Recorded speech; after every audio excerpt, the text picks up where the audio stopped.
So welcome friends to our channel Sumit Jaiswal the finance study information मैं आपको इस channel के ऊपर प्रोवाइड कराता हूं। आज हम बात करने वाले हैं दोस्तों unity small finance bank personal loan के बारे में। ठीक है, मैं आपको इसकी वजह से सारी जानकारी यहां पर जो है प्रोवाइड करने वाला हूं। यहाँ पर देखिए सैलरी और सेल्फ एम्प्लॉयड दोनों के लिए लोन अवेलेबल है, लेकिन हाँ यहाँ पे पैन कार्ड आधार कार्ड तो चाहिए, साथ में आपको 6 महीने का बैंक स्टेटमेंट भी देना पड़ता है। हालांकि देखिए यूनिटी स्मॉल फाइनेंस बैंक हर जगह तो अवेलेबल नहीं होगा, तो सबसे पहले गूगल में जाके सर्च कर लेना कि आपके एरिया में इनकी सर्विस अवेलेबल है कि नहीं है। बाकी कैसे सर्च करना है वो भी खैर मैं आपको यहाँ पर बता दूंगा। ठीक है, तो ये तो सारी चीज़ें वैसे मैंने आपको बता दी है। बाकी स्क्रीन के ऊपर चलते हैं, ज़्यादा बेहतर डिटेल्स आप लोगों को शेयर कर पाएंगे। तो अगर आपको सही लगता है तो दोस्तों आप भी अप्लाई करके चेकआउट कर सकते हैं। दोस्तों आज हम बात करने वाले हैं यूनिटी स्मॉल फाइनेंस बैंक के पर्सनल लोन के बारे में। अब देखिए ये एक स्मॉल फाइनेंस बैंक है, तो हर जगह तो डेफिनेटली अवेलेबल नहीं होगा। सबसे पहले आपने क्या करना है, गूगल में जाना है और यही लिख देना है भाई कि unity small finance bank near me. इससे ये पता लग जाएगा कि आपके एरिया के आसपास इनकी सर्विस अवेलेबल है कि नहीं। अब जैसे मेरे एरिया के आसपास तो खैर अवेलेबल है, लेकिन आपको अपने एरिया के हिसाब से ये चेक करना है। ठीक है, अगर सर्विस होगी, आसपास बैंक होगा तो ही दोस्तों लोन मिलेगा, नहीं तो ये नहीं मिलेगा, क्योंकि स्मॉल फाइनेंस बैंक हर जगह अवेलेबल नहीं होते। ठीक है, चलिए फिर भी इसके बारे में बता दें, क्योंकि इनका जो प्रोसेस है नॉर्मल बैंकों से काफ़ी सही रहता है। अब आगे चलते हैं, तो इन्होंने यहाँ पे बता रखा है कि आपका जो बर्डन है वो मीज़ करने के लिए पर्सनल लोन की फैसिलिटी लेकर आए हैं। यहाँ पे अगर हम बात कर लेते हैं, मैक्सिमम दोस्तों 5 लाख रुपए का लोन आप ले सकते हैं, यानी कि अप टू 5 लाख रुपीज़ का लोन आप ले सकते हैं। और ये सब कुछ आपके सिबिल स्कोर के बेस पर रहने वाला है। इस चीज़ का यहाँ पे इन्होंने क्लियरली ही बता दिया है। सिबिल स्कोर अगर अच्छा है तो आप लोन ले सकते हैं। इंटरेस्ट रेट आपको ठीक ठाक मिल जाएगा। ईएमआई पे जो है लोन देखने को मिल जाएगा। कूलिंग ऑफ पीरियड भी देते हैं, यानी कि 3-4 दिन होते हैं कि आप डिसाइड कर लीजिए लोन लेना है कि नहीं लेना। आगे चलते हैं, कोई भी कॉल लेटर की रिक्वायरमेंट नहीं है। ठीक है, आप देखिए भारत के यहाँ पे नागरिक होने चाहिए।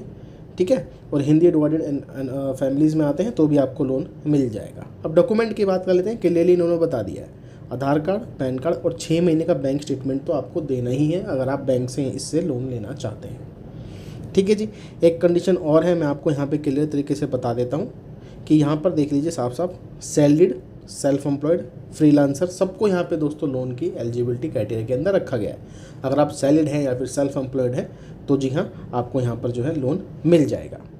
ओके, एक चीज़ और है, मैं आपको डॉक्यूमेंटेशन के बारे में बताया था। उन्होंने साफ साफ बोला गया अगर आप सैलरीड इंडिविजुअल हैं तो बैंक आपसे सैलरी स्लिप या फिर बैंक स्टेटमेंट पूछ सकता है। हालांकि अगर आप सेल्फ एम्प्लॉयड हैं या फ्रीलांसर हैं तो भी आपको यहाँ पे बैंक स्टेटमेंट देनी पड़ेगी। तो उन्होंने वैसे क्लियरली बोल दिया 6 महीने का बैंक स्टेटमेंट आपको यहाँ पर देना ही पड़ेगा।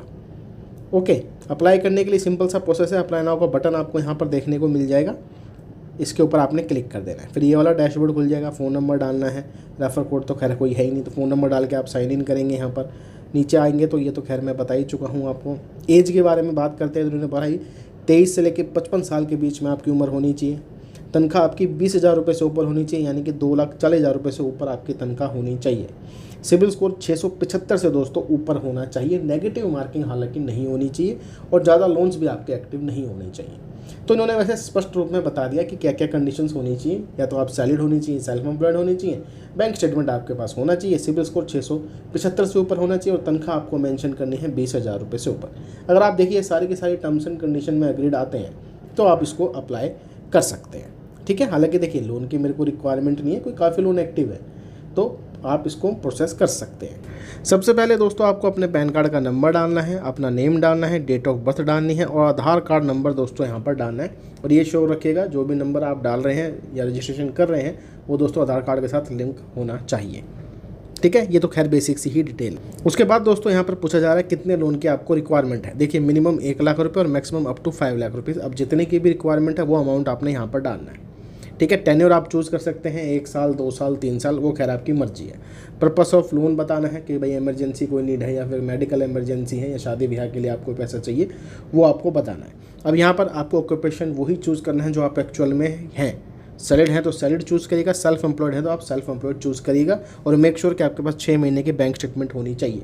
सबमिट एप्लीकेशन पे क्लिक करेंगे। अगर आप एलिजिबिलिटी रखते हैं तो डेफिनेटली आपको लोन अमाउंट शेयर करी जाएगी, बैंक स्टेटमेंट आपसे पूछी जाएगी, बैंक अकाउंट की डिटेल पूछी जाएगी जिसमें भैया आप पैसा लेना चाहते हैं, और आपसे जो है नैच इनेबल कराया जाएगा। 24 से 48 घंटे के अंदर ये जो पैसा है आपके अकाउंट में डिपॉजिट किया जाएगा। जरूरी नहीं है कि आपका account unity small finance bank में होना ही चाहिए। अगर आप यहाँ से लोन लेना चाहते हैं, किसी भी बैंक में आपका अकाउंट है, आप लोन के लिए अप्लाई कर सकते हैं। छोटा सा ही प्रोसेस है। ऐसे के बाद ही आपको एलिजिबिलिटी बता दी जाएगी, सही लगे तो आप अप्लाई कर सकते हैं। हालांकि रेट ऑफ इंटरेस्ट के बारे में भी बता देता हूँ। रेट ऑफ इंटरेस्ट दोस्तों यहाँ पे बाकायदा लिखा हुआ है 16% से स्टार्ट हो और मैक्सिमम 30% तक जाएगा सालाना।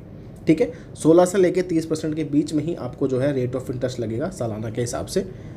उसके बाद आप दोस्तों प्रोसीड कर सकते हैं। चेक कर लीजिएगा पहले जो भी लोन की अमाउंट अगर आपको देखने को मिलती है, क्या इंटरेस्ट लग रहा है, क्या EMI बन रही है, क्या इजी तरीके से पे कर सकते हैं, क्या प्रोसेसिंग फ़ीस वगैरह है, उसके बाद आप जज करके यहाँ से लोन ले सकते हैं। ठीक है, तो चलिए दोस्तों मिलते हैं आपको दूसरी वीडियो में। ऐसी जानकारी के लिए चैनल को आपने सब्सक्राइब कर लेना है।